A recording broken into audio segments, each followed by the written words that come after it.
अस्सलाम वालेकुम। Lecture 110 start करते हैं जी। उम्मीद है अल्लाह की ज़ात आली से कि आपका 6 नहीं तो 7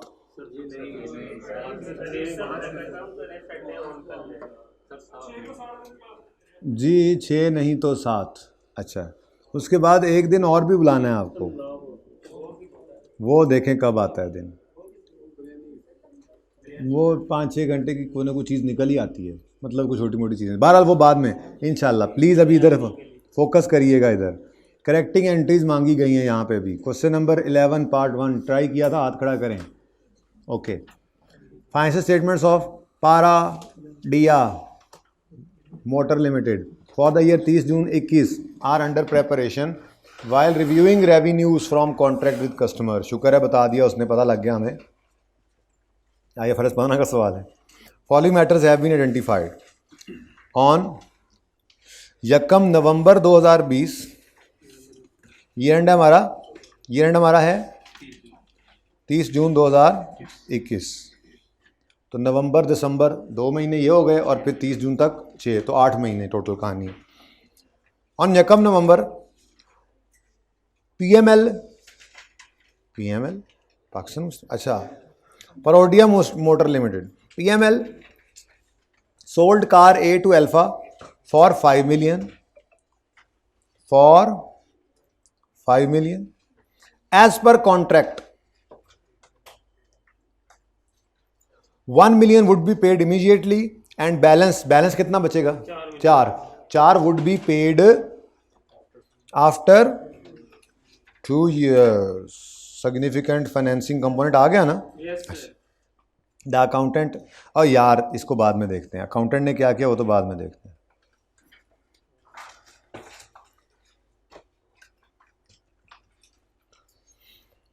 अच्छा जी, अब कार 1 नवंबर 20 को बेच दी है, सोल्ड कार, तो कार का रेवेन्यू तो रिकॉर्ड करना है।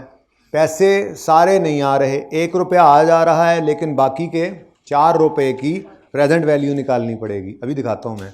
तो सेल बुक होगी प्रेजेंट वैल्यू पे, एक की प्रेजेंट वैल्यू तो एक ही है ना आज, बाकी 4 का मसला है कि वो 2 साल बाद है, उनकी प्रेजेंट वैल्यू डिफरेंट होगी। एक की प्रेजेंट वैल्यू भी एक ही है, ठीक है ना? तो हमने प्रेजेंट वैल्यू पे, मैंने कहा था अगर गुड्स पहले डिलीवर हो जाएं तो सेल प्रेजेंट वैल्यू पे रिकॉर्ड होती है, और फिर हम डेटर बुक करते हैं और उसको ग्रो करते हैं, इंटरेस्ट इनकम रिकॉर्ड करते हैं। और अगर पैसे आज ले लें एडवांस में और गुड्स बाद में आनी हो, तो आज जो पैसे लिए हैं ये लायबिलिटी है, फिर इसको ग्रो करते हैं इंटरेस्ट एक्सपेंस रिकॉर्ड करके, और सेल को फ्यूचर बुक पे रिकॉर्ड करते हैं उस दिन लायबिलिटी खत्म करके। ठीक है? तो आज क्या है, गुड्स डिलीवर पहले हो रही हैं, तो सेल फ्यूचर वैल्यू पे या प्रेजेंट वैल्यू पे? प्रेजेंट वैल्यू पे। गुड्स जिस दिन डिलीवर हो रही हैं सेल उस दिन रिकॉर्ड होनी है, और गुड्स आज डिलीवर हो रही हैं तो आज की वैल्यू के ऊपर सेल रिकॉर्ड करेंगे। ठीक है? अच्छा, उसके बाद फिर मेरे ख्याल में 1 साल ही है, 30 जून 21 वाला ही है, तो मार्कर्स दीजिएगा। वर्किंग स्टार्ट करते हैं। यकम डेट डिस्क्रिप्शन वो वाला, और डेटर ही होना है ना जी?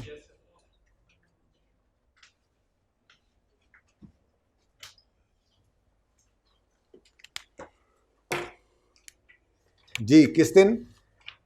अपने साल को छोड़ो, किस दिन? 1 नवंबर 20 को आपने गुड्स बेची। अब इधर देखिएगा बच्चों, सेल आज की वैल्यू पे बुक होनी है।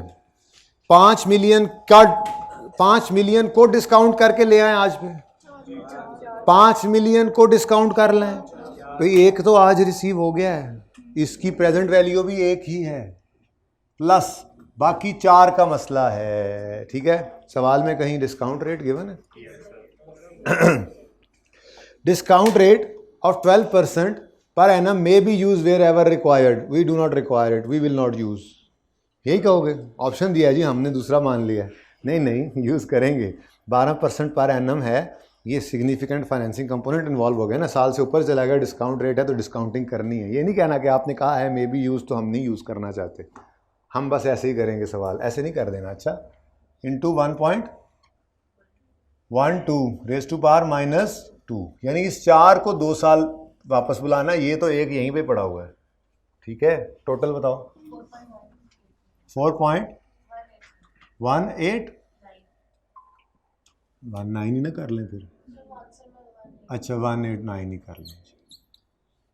उसके बाद अब ये डेटर है, फ्यूचर में कैश ने आना है तो इसका मतलब डेटर को ग्रो करेंगे, ठीक है ना, और सही है। लेकिन एक मिनट रुक कर करना ज़रा, सारा डेटर नहीं है ये 4.189 सारा डेटर नहीं है, आज ही 1 रुपया आ गया हुआ है, ठीक है। तो इसी डेटर से यकम नवंबर 20 को ये अब नया काम था, ठीक है ना जी, एडवांस। अभी तक हमने जितने सवाल भी क्लास में किए थे किसी में डाउन पेमेंट नहीं थी, ये डाउन पेमेंट आ गई है सही, ठीक है ना। एक एडवांस ले लिया इन्होंने, डाउन पेमेंट ले लिया, बाकी 4 के लिए 2 साल दिए हैं। तो ये इस तरह से इस वजह से हो रहा है पहले ही दिन कैश का आना। कितना जी 1.0 माइनस हो गया, बच कितना गया 3.189, ठीक है जी। ये कैरिंग अमाउंट आ गई हमारे डेटर की यकम नवंबर 2020, ठीक है। उसके बाद जी 31 अक्टूबर 2021 आएगा, ऐसे ही है, साल पूरा तभी होगा ना। और आपने इंटरेस्ट एक्सपेंस रिकॉर्ड कर लेना है, इनकम कर लेना जी, बिल्कुल ठीक है जी। 3.189 इंटू 12%, आंसर इज 3.83। अच्छा 0. मैं भी क्या 383, और कैरिंग अमाउंट तो बता दो, वैसे ज़रूरत तो कोई नहीं है मुझे जी। 3.572, बस यहाँ पे सवाल, वैसे तो इसकी भी ज़रूरत नहीं थी मुझसे, बैलेंस शीट तो उसने मांगी नहीं होगी, ठीक है जी। अब नहीं, अभी तो मैंने स्केड्यूल बनाया है, मैं एंट्रीज तो अब करूँगा, उसमें इंशाल्लाह 8 महीने करूँगा, ठीक है। स्केड्यूल बनाते हुए मैंने कहा था भूल जाना है हमारा ईयर एंड क्या है, एग्रीमेंट के ईयर एंड के हिसाब से ये स्केड्यूल बनाना है, जैसे लीज में करते थे मोटाइजेशन स्केड्यूल बनाते थे एग्रीमेंट के ईयर एंड के हिसाब से, ठीक है ना। अच्छा अब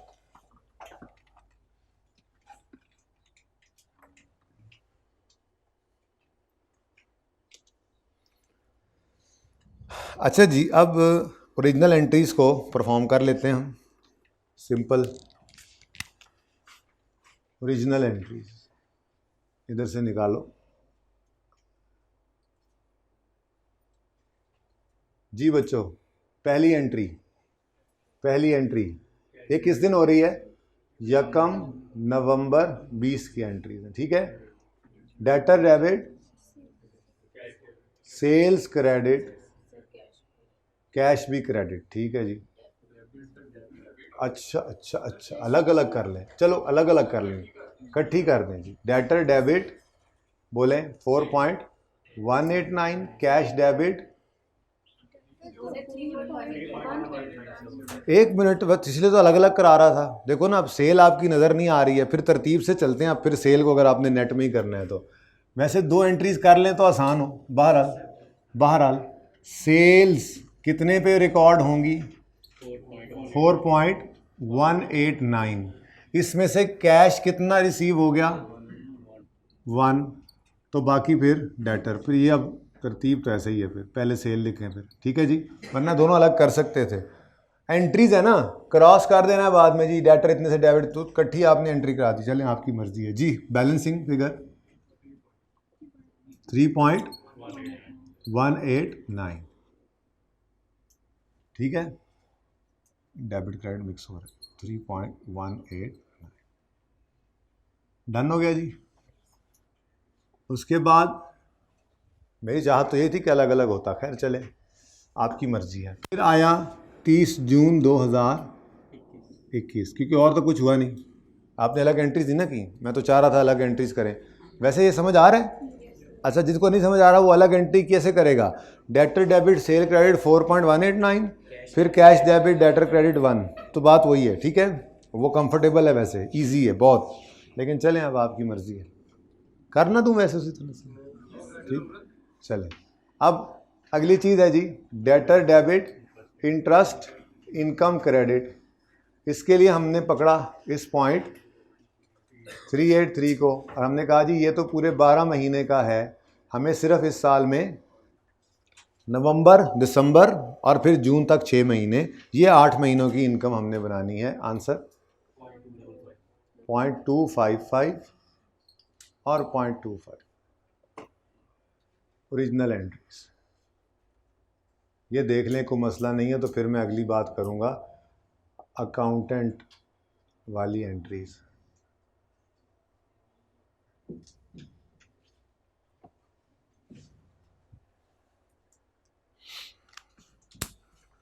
ठीक है जी। डेटर डेबिट सेल क्रेडिट 4.19, फिर कैश डेबिट डेटर क्रेडिट 1, इस तरह भी कर सकते हैं आप, इसको कंबाइन कर सकते हैं। ठीक है, अब जी आते हैं गलती की तरफ। भाईजान ने क्या किया, थोड़ा अजीब है लेकिन चलें, गरीब भी है। The accountant has recorded revenue to the extent of cost of car, जो कि 3.5 मिलियन है। एंड को बाद में देखते हैं स्टेप बाय स्टेप। देखिए रॉन्ग एंट्री का कमाल यही होता है कि आपने अंग्रेजी जो पढ़ी उसको एज इट इज़ उतार लिया। ठीक है, तो वो क्या कह रहा है, अकाउंटेंट ने रेवेन्यू रिकॉर्ड किया है। हमने कहा अच्छा, डेट को छोड़ो अब। ठीक है, वो रेवेन्यू रिकॉर्ड किया है बराबर है 3.5 के, यानी जितना कार की कॉस्ट थी ना उसने उतने ही रेवेन्यू रिकॉर्ड कर लिया। गलत है, ठीक है, लेकिन उस वाली बात तो पहले पूरी कर लें, उसने ये किया। ठीक है, and remaining revenue would be recorded upon receipt of balance, यानी इसके अलावा अब उसने और कुछ भी नहीं किया। और सही है। अब थोड़ा इधर रख, थोड़ा एक मिनट एक रेवेन्यू मैं ज़रा बाद में इनको अलग अलग रखूँगा ना जी। ये कर दिया इसने। अब बचपन का नॉलेज जो है ना वो आगे आड़े आ जाता है। वो कहता है अगर डेबिट क्रेडिट बराबर नहीं हो रहा तो सस्पेंस में डाल देते हैं उस्ताद जी। सस्पेंस में तब डालते हैं जब वो खुद कहे। सस्पेंस की दो ही सूरतें होती हैं, वो भी सवाल खुद ही कहता है। पहली बात, एंट्री करने वाले को समझ नहीं आ रहा था, बैंक में डेबिट हुआ पड़ा है, किसे क्रेडिट करूं, तो उसने कहा आर्जी तौर पे सस्पेंस को क्रेडिट कर लो। या उसको ट्रायल तक पता नहीं चला और ट्रायल में फ़र्क आया तो उसने यही बात सवाल खुद बताए तो तब जाना होता है इस तरफ। खुद से ये अज्यूम नहीं कर लेना कि सस्पेंस डेबिट कर लें। ठीक है, ये बात समझ आती है।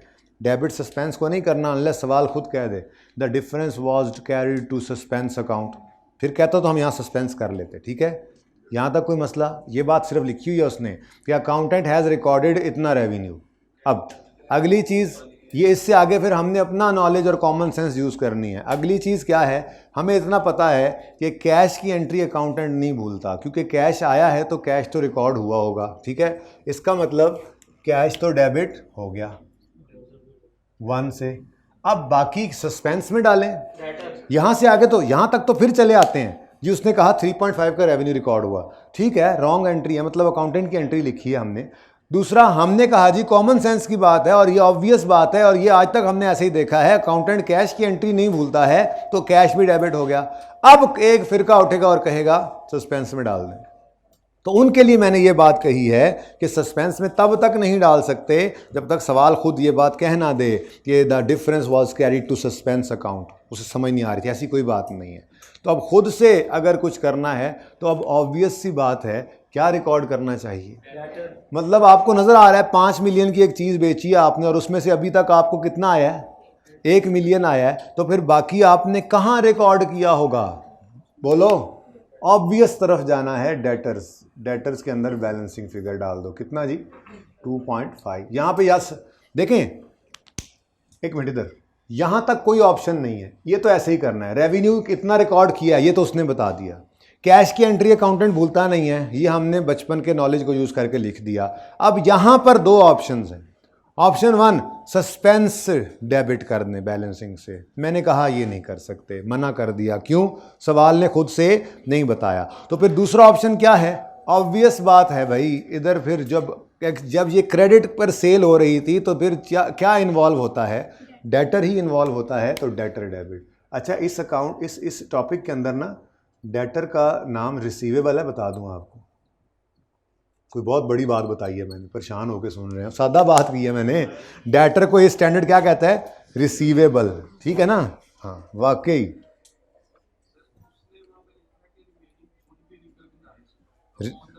रिमेनिंग, हाँ रेवेन्यू की बात कर रहा है, remaining revenue would be recognise, मतलब और कुछ भी उसने रिकॉर्ड नहीं किया। जैसे हमने कोई इंटरेस्ट इनकम वगैरह रिकॉर्ड कर लिया आज, उसने और कुछ नहीं, कहता है उसने 3.5 का रेवेन्यू रिकॉर्ड किया है, रिमेनिंग वो सारा रिकॉर्ड कब करेगा? जब रिसीव होगा। तो बस नहीं, वो तो देखो रेवेन्यू 3.5 का रिकॉर्ड किया है, एक आ गया है, तो बाकी वो क्या कह रहा होगा? बाकी मेरा रिसीवेबल है। ऑब्वियस बात तो यही है ना, सादा बात है ये, सादा को सादा रखो, मुश्किल करके ना सोचो। मैंने बड़ी सादा सी बात कही है कि यहां तक तो उसने लिखा हुआ था रेवेन्यू उसने रिकॉर्ड किया, कैश की एंट्री वो बोलता नहीं, हमने लिख लिया। अब यहां पे दो ऑप्शंस हैं, सस्पेंस उसने बोला नहीं, दूसरा क्या हो सकता है? भाईजान वो कह रहा है 3.5 मेरी इनकम है, एक फिर उसने रिसीव किया है, तो बाकी फिर उसने कहां डाला होगा? जिस एंड के बारे में सवाल खामोश था उसे सही अज्यूम करते हैं, उसके सही के मुताबिक हमने अकाउंटेंट ने एंट्री क्या की है? वो 2.5 रुपये डेटर में डाल दी। ठीक है, सही है। ये थोड़ा सा इसकी गूंज कम कर दें आमिर भाई।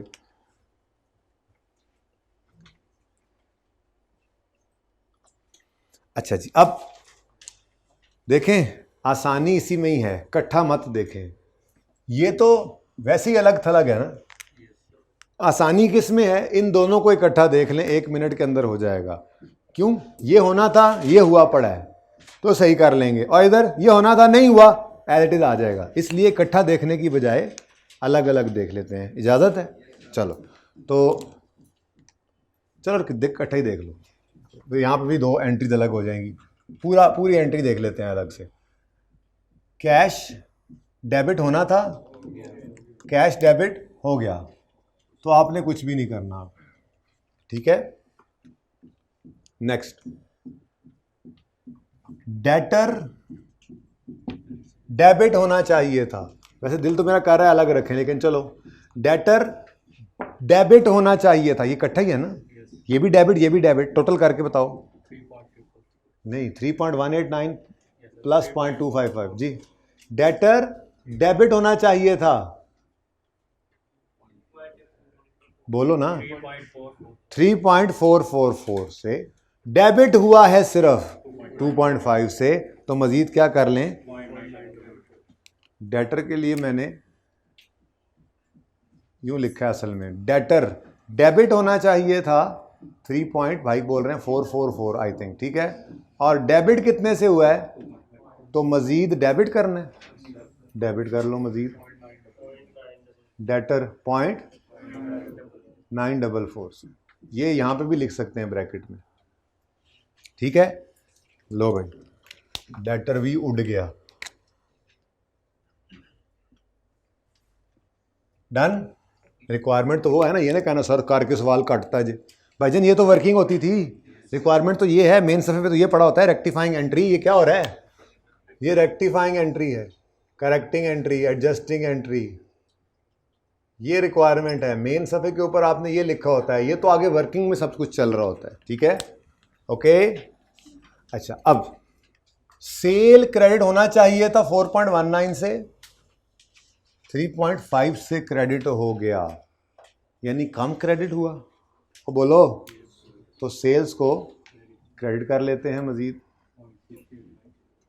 सेल्स यानी रेवेन्यू, ये होना चाहिए था 4.189 से क्रेडिट, लेकिन अभी तक सिर्फ 3.5 से हुआ है क्रेडिट, तो कम क्रेडिट हुआ है, मजीद क्रेडिट कर लें, कितने से?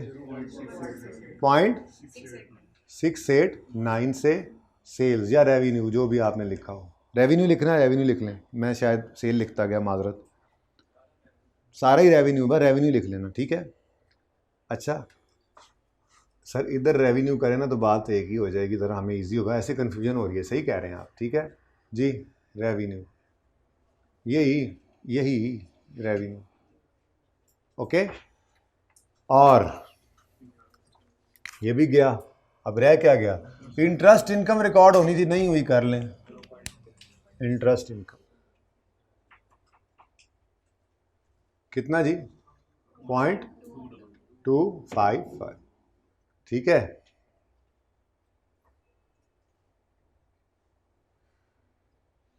ये आपने अगर नोट करना हो तो मैंने कहा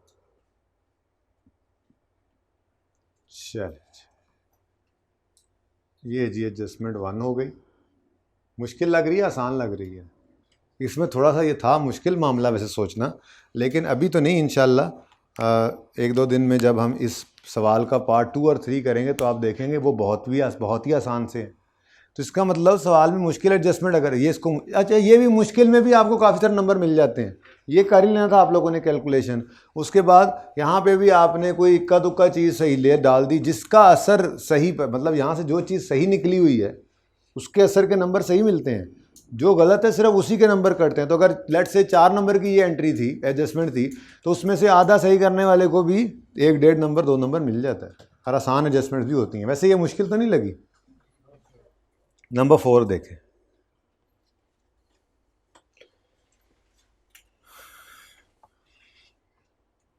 ऑन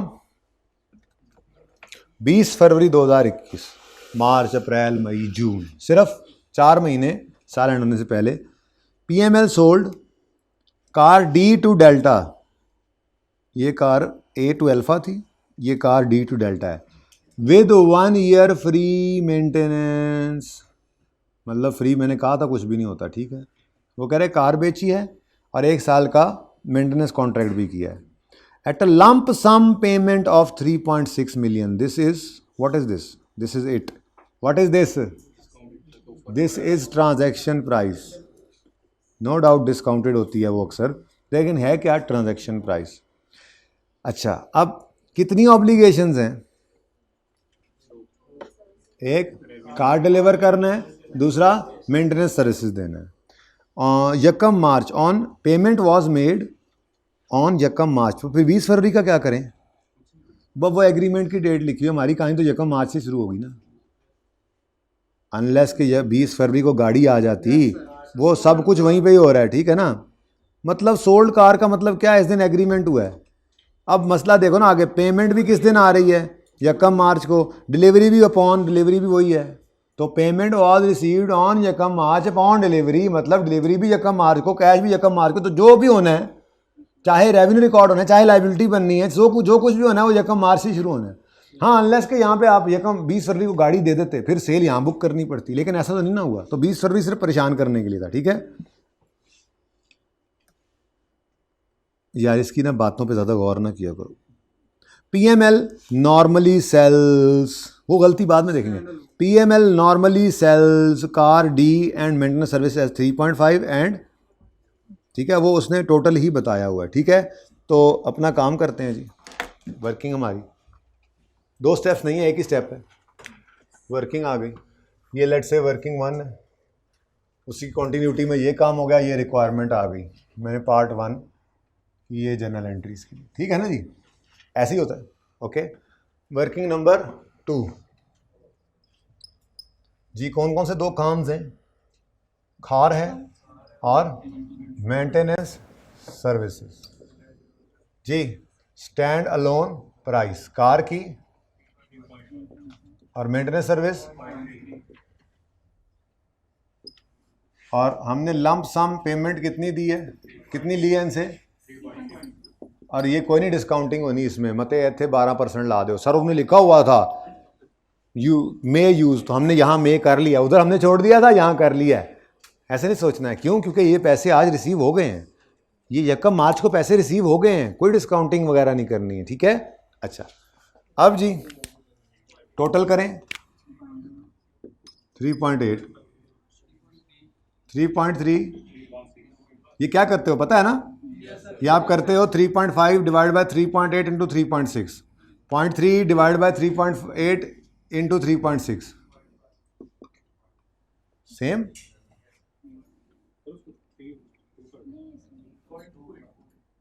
0.284 है। इस 3.2 कर लो और इसको 2.8 कर लो, ठीक है, ज़रा अलग हो जाएंगे ना।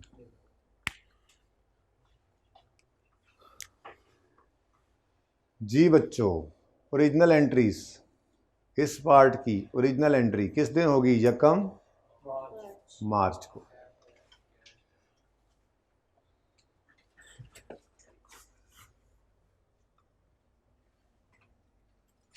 वो ऊपर वाला पार्ट अलग है, ठीक है जी। अच्छा, एक बात जहन में किसी के नहीं आई पिछले सवाल में?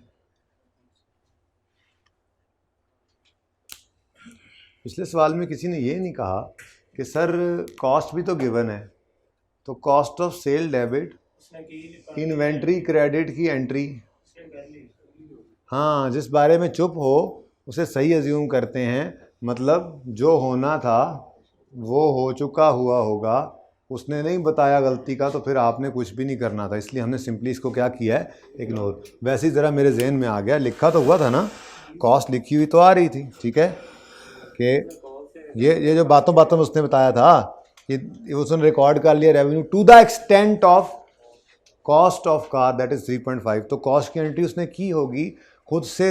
हमेशा से यही बचपन से सीखा गया है कि जिस बारे में सवाल खामोश होता है उसे सही अज्यूम किया जाता है।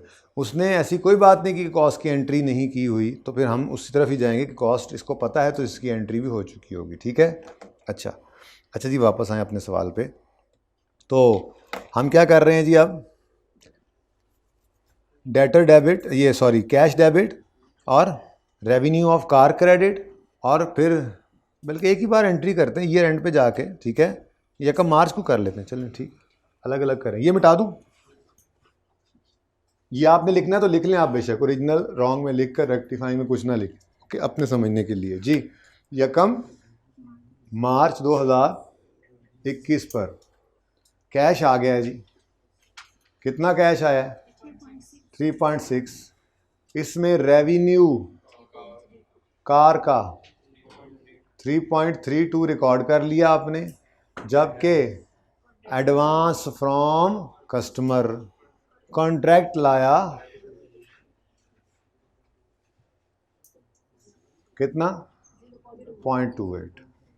उसके बाद अगला काम कब करना पड़ेगा आपको, ईयर एंड पे आके कुछ सर्विस दे ली होगी, 2-4 महीने तो गाड़ी सही करवा दी ना उन्होंने, मार्च अप्रैल मई जून 4 महीने तक वो गाड़ी सही कराने आते रहे होंगे। तो 30 जून 2021 पर खड़े होकर आपने कहा जी ये एडवांस फ्रॉम कस्टमर, अगर कंफर्टेबल नहीं होते इससे तो ठीक है ना, contract liability, repair maintenance liability, जो भी कर लें, ठीक है। ये कॉन्ट्रैक्ट लाइबिलिटी वैसे इसका नाम स्टैंडर्ड रखा हुआ है, तो ये कॉन्ट्रैक्ट लाइबिलिटी यानी एडवांस फ्रॉम कस्टमर। अच्छा एक बात है, उसने वैसे ऐसी को बात की हुई थी, ठहर जो ज़रा मुझे देखने दो, एडवांस का लफ्ज़ इस्तेमाल किया हुआ मेरे ख्याल से, हाँ, तो फिर हम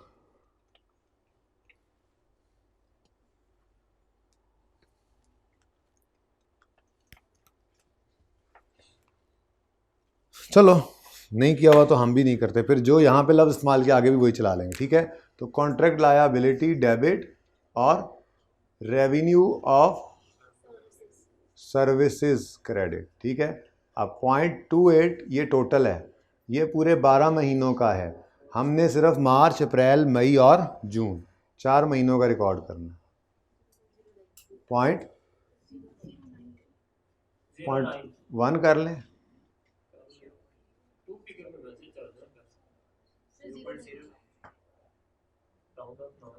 0.09 कुछ नहीं होता, 0.09, ठीक है जी।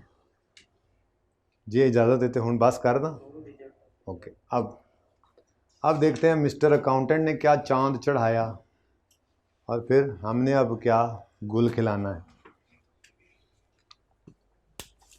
मिस्टर ब्लैक प्लीज़ साइड पे हो जाएं। The revenue of 1.2 revenue, the revenue of 1.2, और भला कैसे निकाला है, पूरा 3.6, पूरा 3.6 डिवाइड किया उसने 12 से और मल्टीप्लाई कर दिया 4 से, सुकून नहीं कर दिया उसने, मतलब सुकून नहीं कर दिया उन्होंने, ठीक है। वो कह रहे revenue of 1.2 million has been recorded, मुबारक हो, भाई ने रेवेन्यू रिकॉर्ड किया है, और भाई ने रेवेन्यू कितना रिकॉर्ड किया है, 1.2। अच्छा, जब उसने अकेला रेवेन्यू कर दिया तो मैं भी इसको काट दूं, मतलब कार और रेवेन्यू, बस रेवेन्यू बोल देंगे, इकट्ठी एंट्री कर लेंगे, ठीक है ना। अच्छा, तो रेवेन्यू भाईजान ने 1.2 का रिकॉर्ड किया हुआ है, यहाँ से आगे सवाल फिर चुप है। अब अगली बात ऑब्वियस, क्या, कैश को अकाउंटेंट ने कभी नहीं भूलना होता, तो बाकी फिर नॉर्मल ही समझें किस तरफ गया होगा, कॉन्ट्रैक्ट लायबिलिटी। अच्छा, लिखना तो इसी तरफ ही था, इधर पूरा नहीं आता, नज़र आ रहा ना, थोड़ा सा इधर आज। रेवेन्यू, कॉन्ट्रैक्ट लायबिलिटी, अभी पूरा तो नहीं आया जी। कितना, इतना कर दो। बैलेंसिंग कितना आता है जी? थोड़ा जा और बाहर आ जाओ यार पायल, उन्होंने नहीं मैनू ज़्यादा जी। 2.4 माफ़ी नहीं दी बच्चे ने मैंने। लो भाई,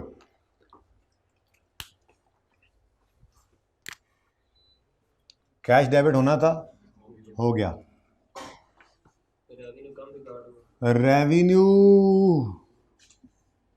क्रेडिट होना चाहिए था, रेवेन्यू क्रेडिट होना चाहिए था। कर लिया करो कैलकुलेटर, मैं आपके लिए कर। क्यों 30 जून पे खड़े होकर फाइनेंशियल स्टेटमेंट सही कर लो। आपने क्या यकम मार्च को भी फाइनेंशियल स्टेटमेंट्स बनानी है? आपकी फाइनेंशियल स्टेटमेंट्स में 30 जून पे रेवेन्यू नजर आना है, उसमें कार का और 4 महीने की सर्विसेज का होना चाहिए। सही कर लो, अगर अलग कर लोगे तो फाइनेंशियल स्टेटमेंट्स अलग अलग बनेंगी। तो बस इकट्ठा कर लो ना, ज़िंदगी आसान रखो। अल्टीमेटली तो बात तो वहीं पे पहुंचनी है, ठीक है। इसलिए तो मैंने कहा कर दो, बस खत्म कहानी। बाद में आप वो उसमें रेवेन्यू रिकॉर्ड किया तो हम सही कर लेते टोटल में रेवेन्यू, ठीक है। बाकी अगर आप अलग रखोगे भी सही, तो ये रेवेन्यू फिर कार का, अब वो कार का भी नहीं है, उसकी तो गलती है ना, तो उसने तो इकट्ठा ही किया, तो हमने भी इकट्ठा ही कर दिया। अलग करोगे तब भी रेवेन्यू टोटल में वैसे ही हो जाएगा। ओके जी। रेवेन्यू रिकॉर्ड कितने से होना चाहिए था? 3 पॉइंट, और गलती से 1.2 से सिर्फ रिकॉर्ड हुआ है, तो 2.2 से 2.21 से रिकॉर्ड कर लें इसको। ये मैं एंट्री समझ रहा था। अच्छा, उसके बाद रेवेन्यू का खाता गोल हो गया, और इधर भी और इधर भी, सॉरी, चलिए इसको आप देख लेते हैं। अब कॉन्ट्रैक्ट लायबिलिटी, इधर देखो, credit 0.28, debit 0.09। Contract liability net करके बताओ, 19 से क्या क्रेडिट होना चाहिए था, पर गलती में 2.4 से क्रेडिट हो गया है। 2.4 से क्रेडिट यानी ज्यादा क्रेडिट हो गया। सही करने के लिए क्या करेंगे? डेबिट। कितने से? Contract liability 2.2। ये ज़बानी करने की वजह हमने लिख लिया, ठीक है जी। तो ये आपकी वर्किंग्स है, ये रिक्वायरमेंट है। यानी 2 एंट्रीज थी सिर्फ, छोटी छोटी, तो 2 एंट्रीज थी। 16 नंबर का सवाल था, 8 नंबर से भी शायद कुछ ज़्यादा ही हो। डिस्काउंट वाउचर ये पढ़ना है हमने, और कॉन्ट्रैक्ट विद बीटा। अच्छा, ये FAR 1 में भी कोई इतना पुराना नहीं आया हुआ। FAR 1 में भी ये करीब ही मतलब इंक्लूड हुआ था, कोई बहुत साल पुराना ये टॉपिक। स्टैंडर्ड ही बहुत नया है, स्टैंडर्ड ही नया सा है, पुराना है ही नहीं इतना, ठीक है जी।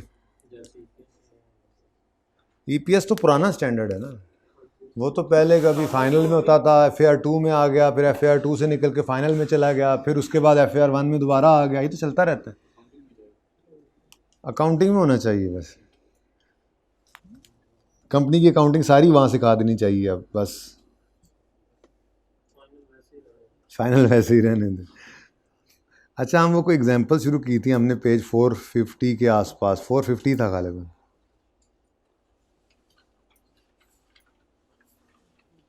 ये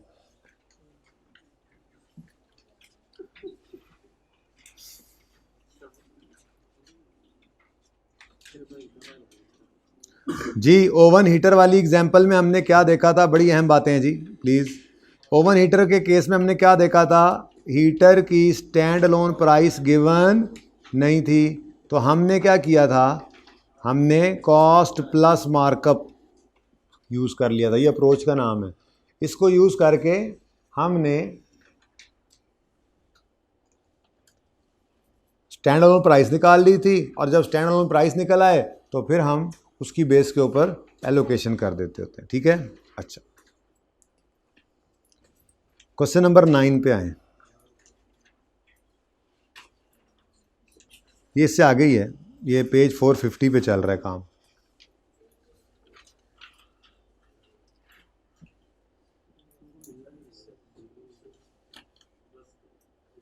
इधर ही ना कर लें ताकि कंपैरिजन में आ जाए, ये बोर्ड की बजाय इधर करते।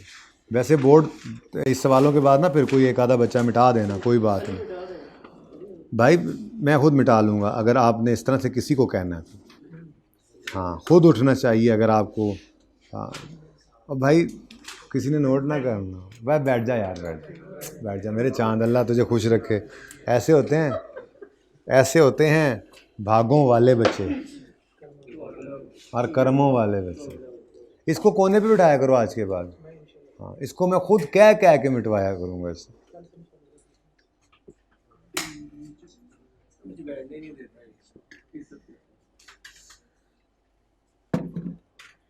उसकी नीयत अच्छी है ना, वो सवाब कमाना चाहता है इसलिए।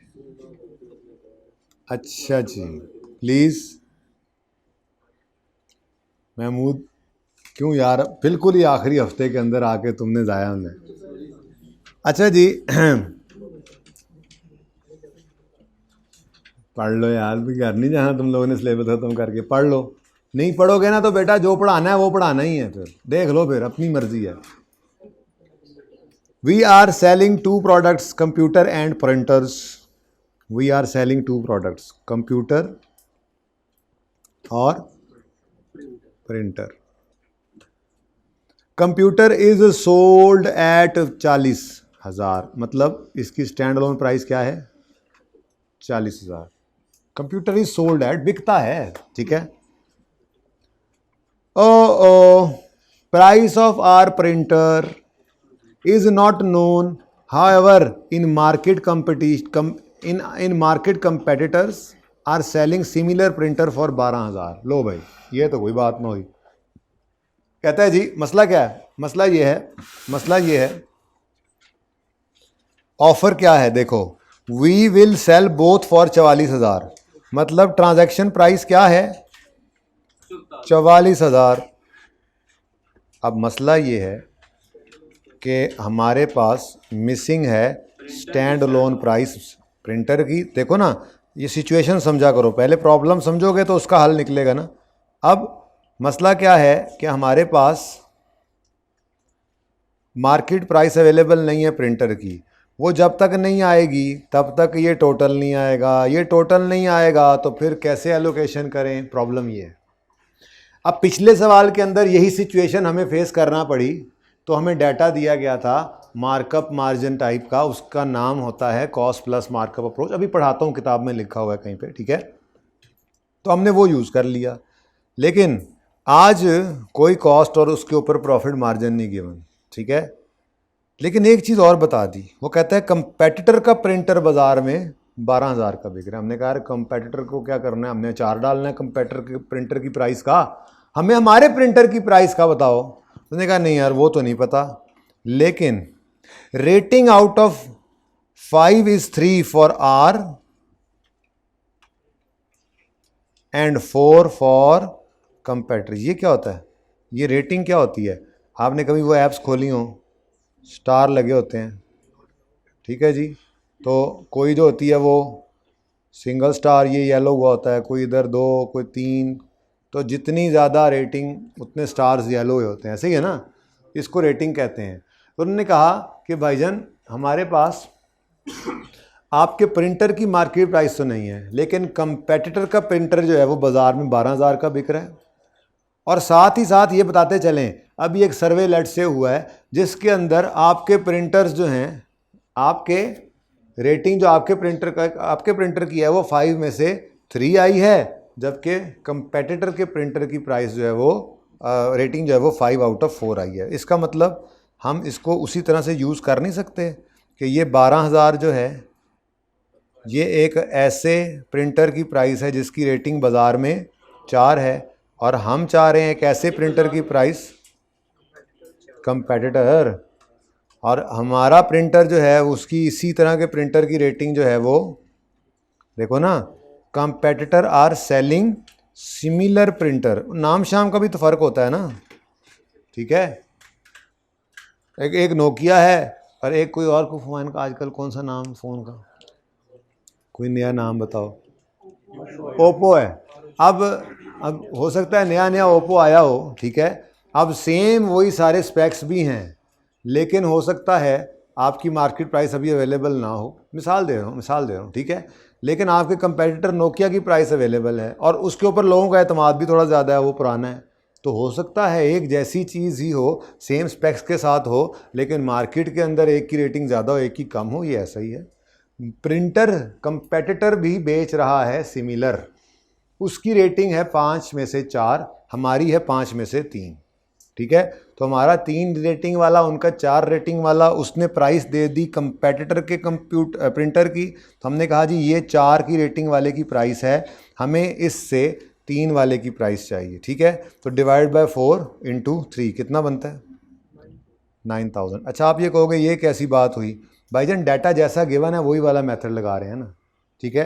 पिछले सवाल आपको डाटा देगा तभी आप ये कर सकते हो, ये तो नहीं कहेगा आपसे कि बताओ, हाँ ये कह सकता है कौन कौन से मेथड्स लग सकते हैं, तो आप कहोगे अभी नाम पढ़ाता हूँ, कॉस्ट प्लस मार्कअप, इसको कहते हैं मार्केट असेसमेंट अप्रोच। क्या कहते हैं? Market assessment approach. नाम इसका देख लेंगे, तरीका पहले सीख लें, ठीक है। अब जैसे ही ये 9000 आपने कैलकुलेट किया, आज तो ये भी कैलकुलेटेड है ना, 9000 जैसे ही आपने ये कैलकुलेट किया, ठीक है, आपको अब टोटल मिल गया कितना? 49,000। ट्रांजैक्शन प्राइस एलोकेट करो। अब इधर देखो, अब आप क्या कहोगे? आप कहोगे जी 44,000 को आपने बांटना है और 40,000 डिवाइडेड बाय 49,000, ठीक है जी। 36,000 35,918 और बैलेंसिंग डाल दो 80।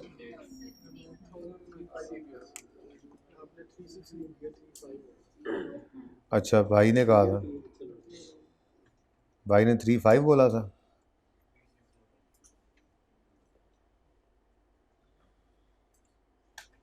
जी,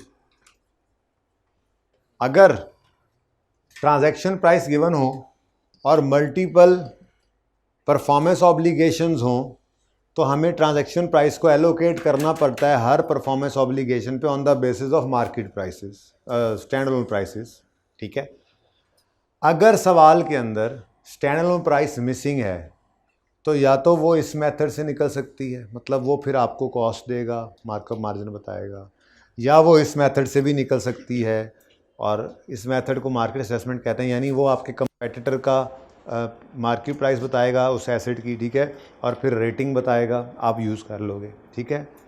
एक तीसरी सिचुएशन भी आ जाती है,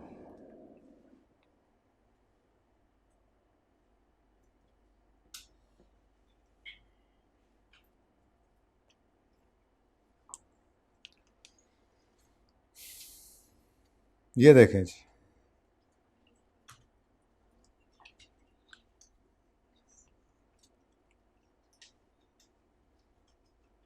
बल्कि एक मिनट पहले ये देख, a manufacturer produced and sold, example 5 आ गई है जी, आप तरतीब यही रखनी है करते हुए, ठीक है ना। कल एक कर ली थी, एक अभी की, और अब ये आ गई थी। पहले मैं आपको क्या कहा जी, मल्टीपल परफॉर्मेंस ऑब्लिगेशंस हैं तो हमें हर ट्रांजैक्शन प्राइस को हर परफॉर्मेंस ऑब्लिगेशन पे एलोकेट करना पड़ता है on the basis of stand alone prices. और आज तक स्टैंड अलोन प्राइसेस सवाल में गिवन होती थी, लेकिन अगर कभी स्टैंड अलोन प्राइस सवाल के अंदर मिसिंग हो तो दो सिचुएशंस देखी। एक सिचुएशन में हमने कॉस्ट प्लस मार्कअप उसने दिया तो हमने वो यूज़ करके मिसिंग वाली स्टैंड अलोन प्राइस निकाली, उसके आगे फिर ट्रीटमेंट वही। और अभी एक और सवाल आज किया, ये कल वाला सवाल था। आज सवाल में क्या देखा, कंपेटिटर के प्रिंटर की मार्केट प्राइस गिवन थी और मार्केट की रेटिंग गिवन थी, इसको मार्केट असेसमेंट कहते हैं। हमने उसकी बेस के ऊपर प्रिंटर की मार्केट प्राइस निकाली, स्टैंड अलोन प्राइस निकाली, और उससे आगे की कहानी फिर वही। अब तीसरा सवाल आया, इसमें वो कहता है manufacturer produced and sold a computer, printer and scanner package for 1250। मैं कहता हूँ इसको भी इधर ही ले आए ज़रा,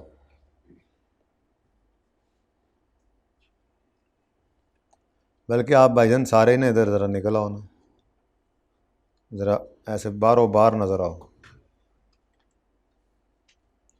ज़रा दूर दूर भी हो जाओ एक दूसरे से।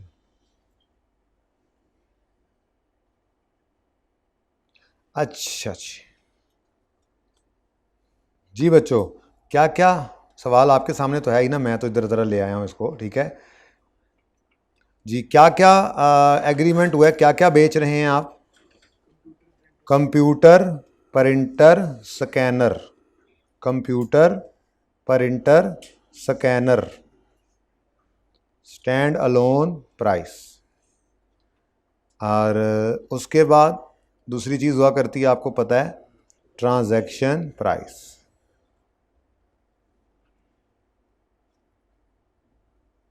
ठीक है, ओके। अच्छा, अब क्या फरमाया जी सवाल में इन्होंने कि एक कंप्यूटर, प्रिंटर और स्कैनर पैकेज कितने में हमने बेचा है कस्टमर को? 1250 में। तो ये क्या है 1250? क्या है? Transaction price. ठीक हो गया, सही है। नेक्स्ट,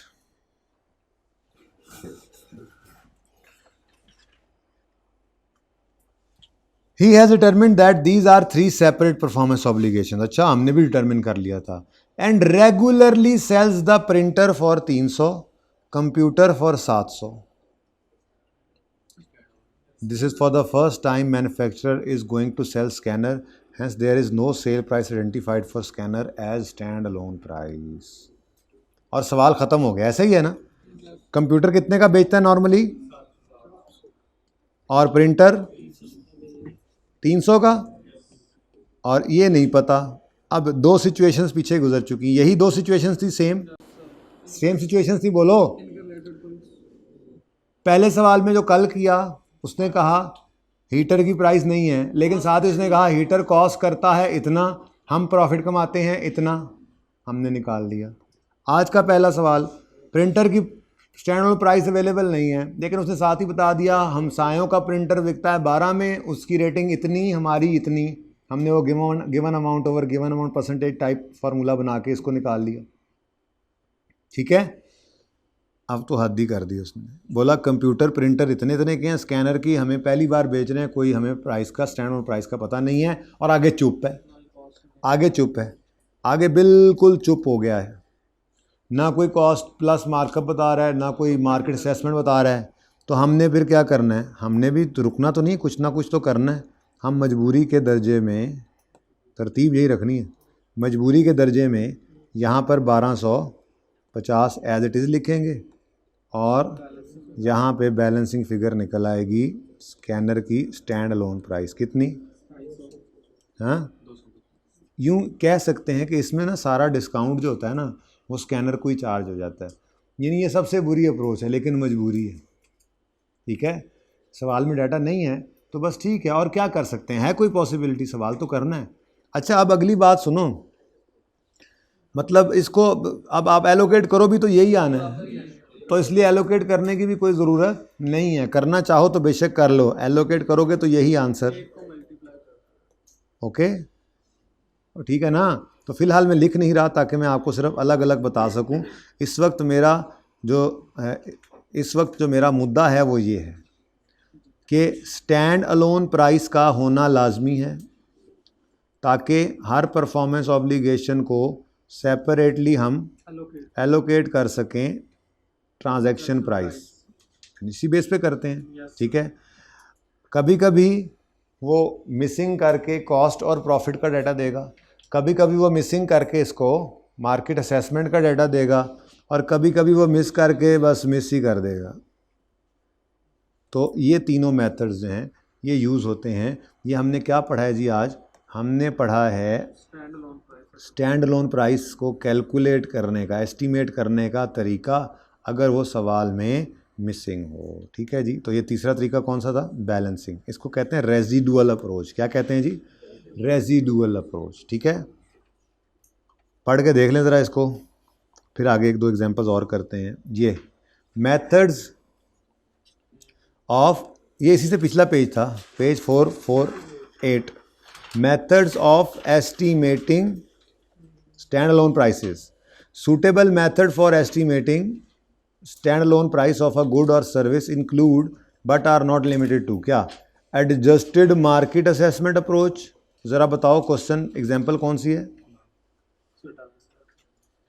एग्जाम्पल ये जो अभी आगे की ऐसे ही है ना।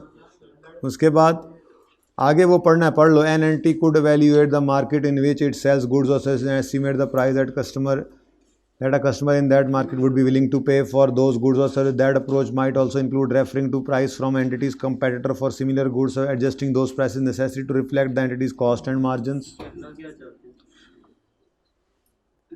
Adjusted market assessment approach वही है जो यहाँ पे उन्होंने लिखा है, उसको छोड़ें, बल्कि वही है जो एग्जाम्पल 9 में की है, ठीक है ना। अब पढ़ भी लें, कोई मसला नहीं है। ये पैराज में वैसे मौजूद है लिखा हुआ, हाईलाइट करने हैं साथ साथ ये पैराज आपने जो पढ़ते जा रहे हैं। Expected cost plus margin approach, an entity could forecast its expected cost of satisfying performance and then add appropriate margin for that good or service. ये एग्जाम्पल हमने कल की थी, एग्जाम्पल 7। और रेजिडुअल अप्रोच क्या है? एन एंटिटी में estimate standard price by reference to total transaction price less sum of observable standalone prices of. ये क्या फ़र्क है ज़रा ये देख लो। ऑब्जर्वेबल किसे कहते हैं?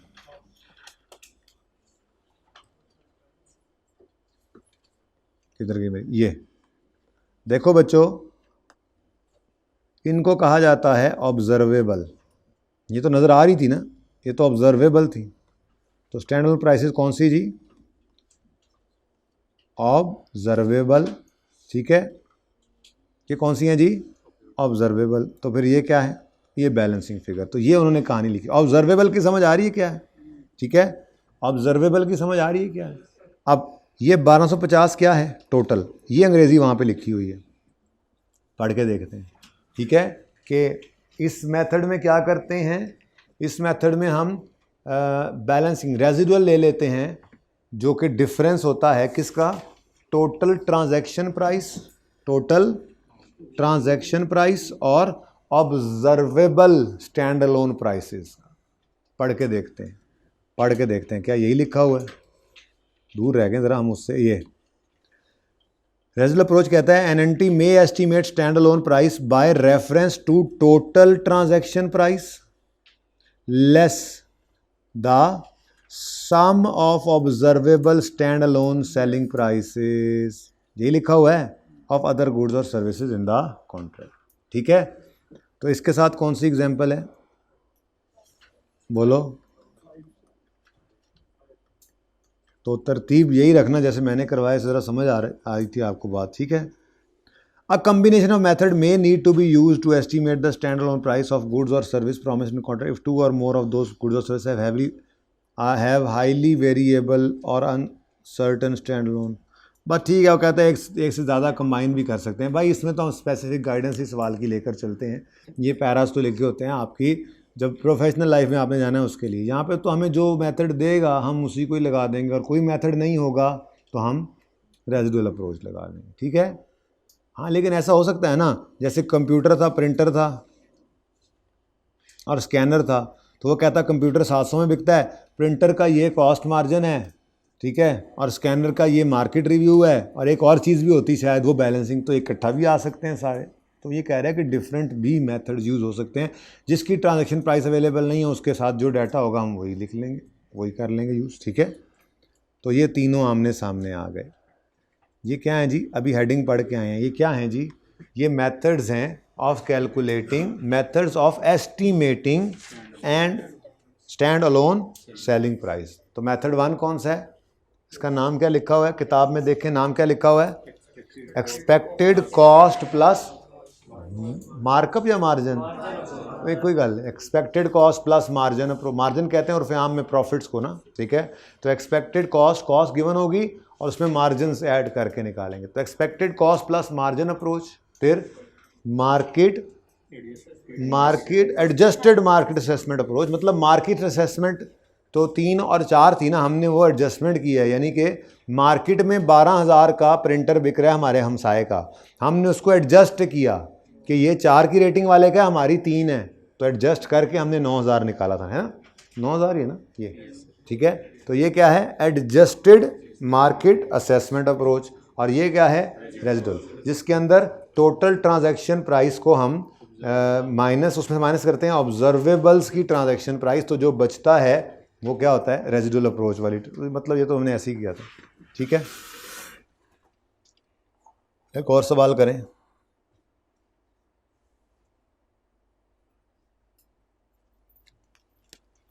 नाइन हो गया, 5 हो गया, 6 हो गया। एग्जाम्पल 10 भी देख लें पेज 450 पे।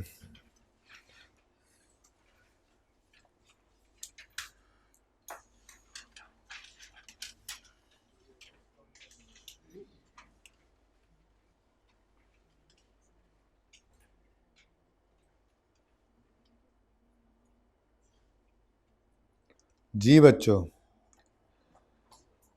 N entity sells product A B C and D, माशाल्लाह, individually, thereby establishing the following stand alone selling prices. Product A 40 रुपए की बिकती है, अलग से बेचें तो, बी 55 से, सी 45 से बिकती है, अलग से बेचें तो 45 की। ठीक है, डी 15 से 45, डी 15 से 45, जितने फंस जाए। अच्छा चलें जी, ठीक है। अब इन एडिशन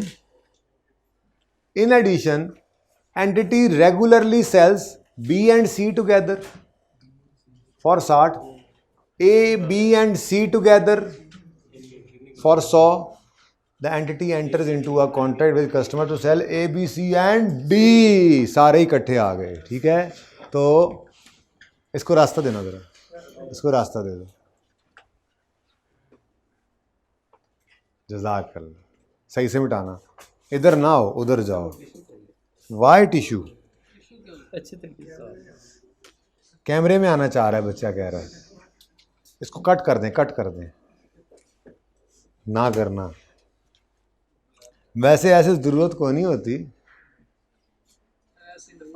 अच्छा जी, आप लोग तब तक शुरू करें जी। आपको नजर आ रहा है क्या मामला हो रहा है?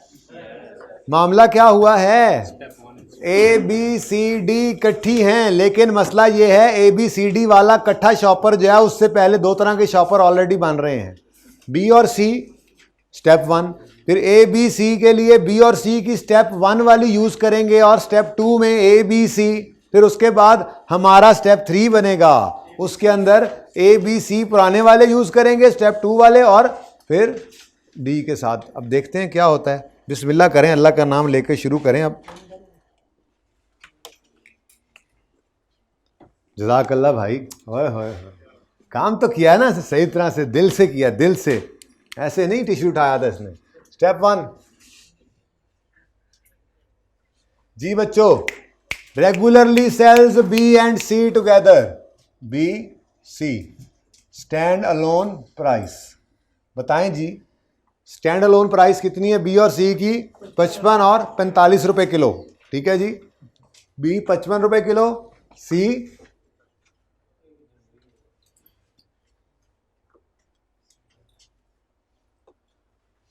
ओके। उसके बाद ट्रांजैक्शन प्राइस क्या है, अब इसका टोटल करेंगे बाद में। वो कह रहे हैं जी रेगुलरली इसको बेचते हैं जी हम, अब देखो मैंने वो नहीं कल की तरह से ब्लैक किया और फिर एक को छुपा के और फिर दूसरे को, बस ठीक है, अब चल में रहें, ठीक है ना जी। कितने में बेचते हैं रेगुलरली, ये दोनों मिक्स करके 60 में। ठीक है, तो ट्रांजैक्शन प्राइस क्या है? 60। इसके बाद अभी पास पेपर करते हैं एक, मतलब थोड़ा कॉन्फिडेंस आ रहा है आपको कि ये मज़े का स्टैंडर्ड है, आता है हमें, मतलब आता है सचमुच में, ऐसी कोई बात नहीं है, मुश्किल नहीं, और सवाल भी आता है इसमें से।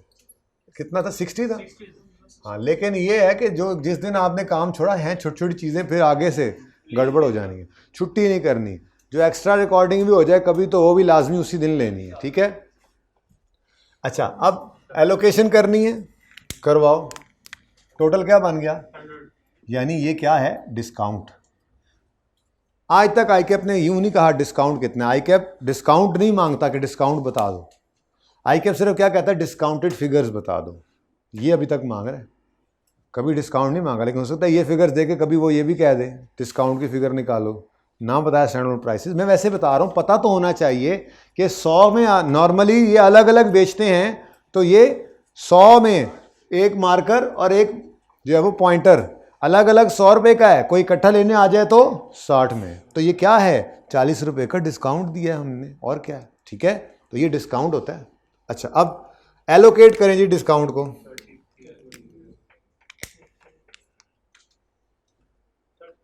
चलो जी, 33 और 27, ठीक है। ओके, नेक्स्ट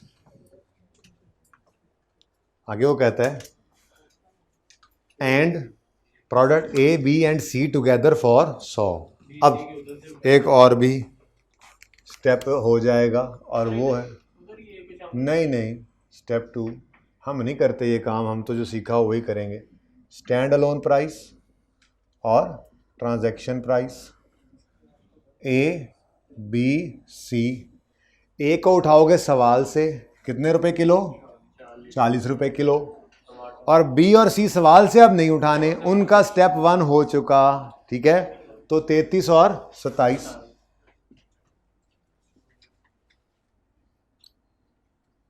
और ये हमने कितने में ऑफर कर दिया है, 100 में। जी बोलो। अच्छा, कोई डिस्काउंट नहीं है, सुभान अल्लाह। अब एलोकेशन कर लेते हैं, फ़र्क क्या पड़ता है, एलोकेशन कर लेते हैं जी। 100 को एलोकेट करना है, 100 बटा 100 कितना आ गया।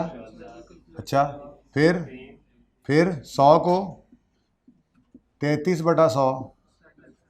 अच्छा, फिर बैलेंसिंग कर लें, 100 को 27 बटा, ऐसे ही दिल कर रहा था जी। तो हमने एलोकेशन की है, ये मत कहना हमने एलोकेशन की नहीं, ठीक है। कोई रेजिडुअल अप्रोच नहीं है, ये जस्ट एक इत्तेफाक है। 100 ही रहा, एलोकेट भी कर दिया, टर्न, ठीक है। अब आते हैं अपने सवाल की तरफ। स्टेप 3 में आएगा ए बी सी और डी, ये इन एक्सचेंज ऑफ 130 ऑफर लगा दिया हमने। तो स्टेप 3 में आए हम, ए बी सी डी, बस ना, खत्म हो गया। स्टैंड अलोन प्राइस ये इसलिए मैंने किया था कि आपको भूले ना। इस सवाल में तो इत्तेफाक से सेम आ गया, ये ना हो गया आप ऐसा कोई रूल बना ले कि दूसरे से तीसरे में जाना होगा, तो नहीं भाई, हमने बस ये उठाना है, याद रखना है। स्टेप 3 में आप स्टेप 2 वाली स्टैंड, सवाल को छोड़ो, अब ए बी और सी की ये वाली उठ के आएंगी, 40 33 27। स्टेप्स तो याद रहे ना, उधर से नहीं देखा, हालांकि कुछ मैच कर रहे थे, लेकिन हमने उधर से नहीं देखना, अपने उसूल पे, ठीक है। अब डी, अब जो रेंज गिवन है ना, रेंज का तो अब कुछ नहीं कर सकते, तो ये टोटल भी नहीं पता मुझे अब, चलो कोई नहीं। ट्रांजैक्शन प्राइस का तो पता है, वो कितनी है, 130 जी। क्या करें, हाँ जी, buffalo is again brown and you are yawning. MFA student, आप एमएफए में भी यॉन करोगे जाके जी बच्चे, टॉप एमएफए में टॉपिक ही ऐसा चल रहा है, ऐसा, ये भी थ्योरी है, ये थ्योरी है, बस फनकारियाँ ही यहाँ पे, ठीक है ना, जो लग रही हैं थ्योरी चल रही है, आपको क्या पता, थ्योरी पढ़ी जा रही है साथ साथ जी। तो बोले भाई 130 में बफलो ब्राउन है, लेकिन उसमें तो बाकायदा थ्योरी डाली हुई है ना, इसीलिए मैं एक बार भाग गया था, सोच के पढ़ाऊंगा, लेकिन काफ़ी साल की बात है, मैंने कहा थ्योरी नो, आज मैंने एनपीओ के स्टैंडर्ड्स पढ़ाए हैं, सारी क्लास लग गई, बोल बोल के वो न थक जाता। मैं एंजॉय करता हूँ अकाउंटिंग को ज़रा ऐसे, ठीक है। बहरहाल बफलो ब्राउन है, यहाँ पे लिखें 130, और मजबूरी में यहाँ पर बैलेंसिंग लिखें, कितना आता है, चलो। तो अब ये करने की कोई ज़रूरत नहीं है, करना है तो कर लें बेशक, ठीक है।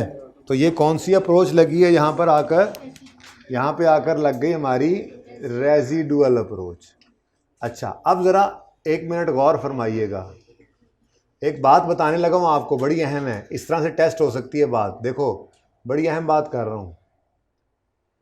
सवाल वाला कह रहा है allocate transaction price of 130 to product A, B, C and D and discuss whether residual approach for product D is appropriate. हमने कहा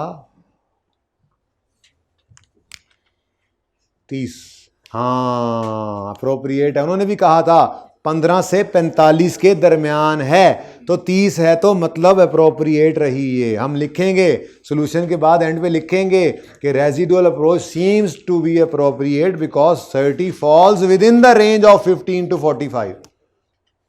ठीक है, और अगर खुदा ना खास्ता ये आ जाता 15 से कम या 45 से ऊपर तो हम कहते हैं residual approach does not seems to be appropriate, ये लिखना पड़ता। ठीक है, सॉल्यूशन पढ़िएगा। Residual approach seems appropriate for product D as 30 falls within the range of 15 to 45 at 15 to 45 at which product D is sold separately. यानी जितना वो कह रहे हैं ना जी उतने के हिसाब से ये ठीक ही तो आया। ठीक है, चलो अब एक इससे अगला भी देख ही लो। ओ जी जी जी,